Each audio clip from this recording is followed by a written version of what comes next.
Taigi pateikiu porą pavyzdžių, kaip nedaryti pritūpimų. Dažnai matau tiek salėj, tiek internete kažkur, tai ir netgi kas liūdniausia, kad taip atlieka ir save vadinantys treneriai ir kitus mokina tai daryti. Nustokit daryti šitokius negražius pritūpimus.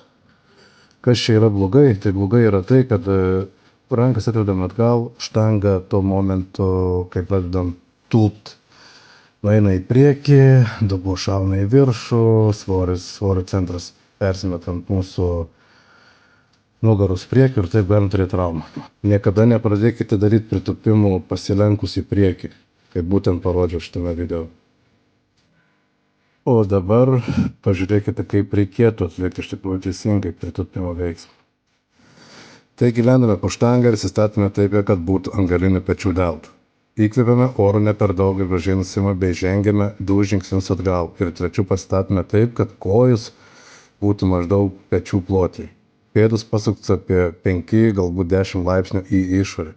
Tūpiant keliai turėtų būti vienoje linijoje su pėdus pirštas ir negali sueiti į vidų.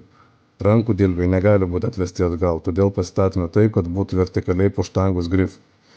Prieš tūpiant dar kartą įkvepiam giliai, tūpiam tiek, kad būtų gylis lygiagrečiai grindims arba galbūt net truputį žemiau.